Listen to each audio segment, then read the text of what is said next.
Mudah-mudahan ada 2 nih pemain yang kita proses dalam waktu dekat. He's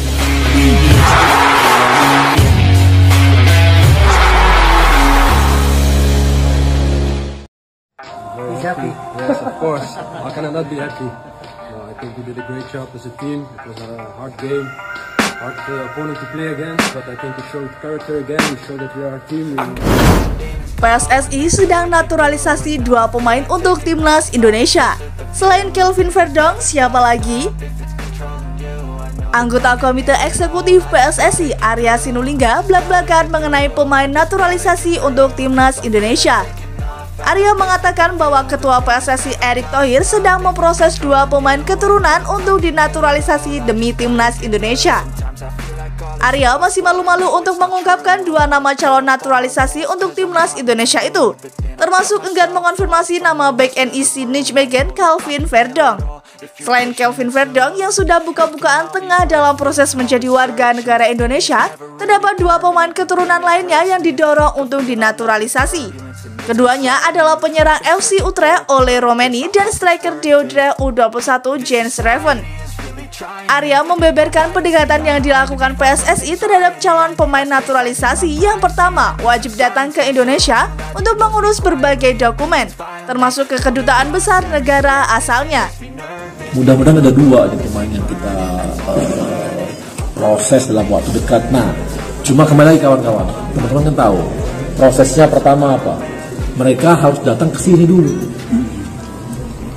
Karena apa? Karena mereka harus pergi ke dubesnya untuk menyatakan bahwa mereka mau berpindah warga negara. 1, nggak bisa di sana, dia harus di sini.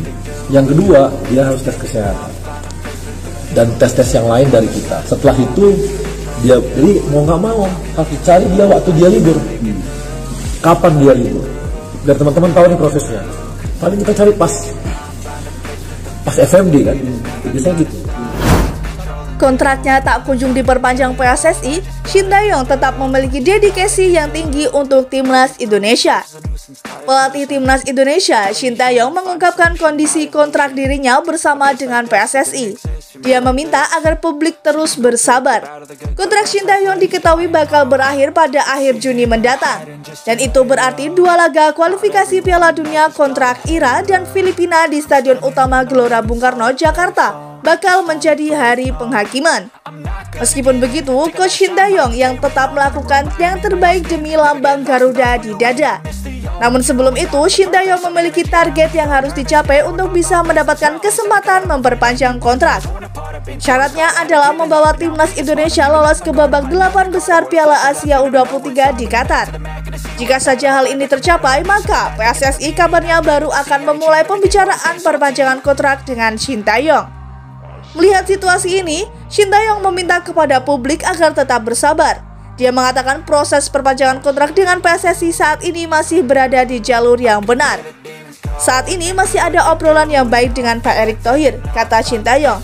Kami bicara terus terkait perkembangan sepak bola di Indonesia. Saya mohon fans dan rekan wartawan untuk menunggu saja hasil yang baik, jelasnya. Shin Tae-yong ditunjuk sebagai pelatih timnas Indonesia pertama kali pada tahun 2019. Dia sempat mengalami kendala pengembangan timnas Indonesia karena saat itu sedang ada pandemi COVID-19. Setelah itu, Shin Tae-yong terus membawa timnas Indonesia ke arah yang lebih baik. Misalnya saja saat membawa skuad Garuda lolos ke babak 16 besar Piala Asia 2023 Qatar untuk pertama kalinya dalam sejarah. Lalu, Shin Tae-yong juga mampu memutus rentetan tak pernah menang timnas Indonesia dalam 20 tahun di Vietnam. Shin Tae-yong juga sukses membawa timnas Indonesia menembus ranking FIFA 136. Jadwal uji coba timnas Indonesia U23 di Dubai sebelum Piala Asia U23 2024. Timnas Indonesia U23 tidak sekedar berlatih untuk Piala Asia U23 2024 di Dubai, Uni Emirat Arab. Tim Garuda Muda itu juga akan melakukan uji coba.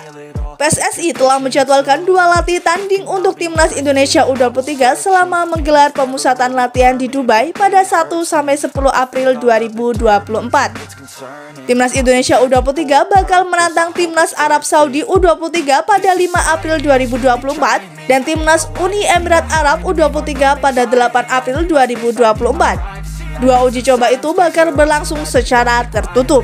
Timnas Indonesia U23 tergabung dalam grup A Piala Asia U23 pada 15 April sampai 3 Mei 2024 bersama tuan rumah Timnas Qatar U23, Timnas Australia U23, dan Timnas Yordania U23. Arab Saudi U23 dan Uni Emirat Arab U23 juga menjadi peserta Piala Asia U23 2024 yang dapat menjadi gambaran Timnas Indonesia U23 untuk menghadapi Qatar U23 dan Yordania U23 di grup A Piala Asia U23. Shin Tae-yong membawa 28 pemain Timnas Indonesia U23 untuk training camp di Dubai. 6 diantaranya adalah personal abroad. Keenamnya adalah Ivar Jenner, Rafael Struijk, Nathan Choaon, Marcelino Ferdinand, Pratama Arhan, dan Justin Hubner. Timnas Indonesia U23 diharapkan dapat lolos ke Olimpiade 2024 di Paris, Prancis lewat jalur Piala Asia U23. Oleh sebab itu, Garuda Muda minimal harus melaju hingga semifinal. Juara runner-up dan peringkat ketiga Piala Asia U23 bakal mendapatkan tiket ke Olimpiade 2024. Sementara tim peringkat keempat akan masuk playoff untuk melawan Timnas Guinea, negara perebut posisi keempat Piala Afrika U23 2024.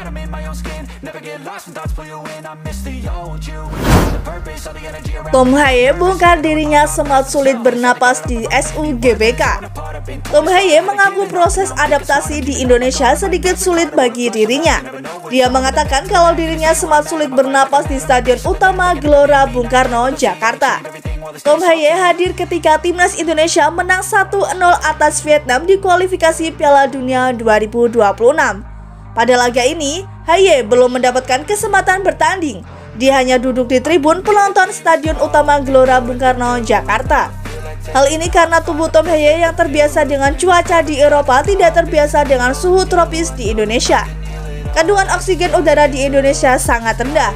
Anda hampir tidak mendapatkan udara apapun dan cuacanya sangat panas. Lapangan juga bagus dan itu membuat pemain sulit mendengar satu sama lain. Sulit untuk main saat itu, ujarnya. Maka dari itu, Tom Haye tak bisa berlama-lama duduk di tribun penonton untuk menyaksikan pertandingan Timnas Indonesia versus Vietnam. Dia seringkali masuk ke ruang VIP untuk mendapatkan udara yang bagus karena adanya AC. Di sana, Tom Haye baru bisa bernapas dengan baik karena cuacanya mirip dengan di Eropa.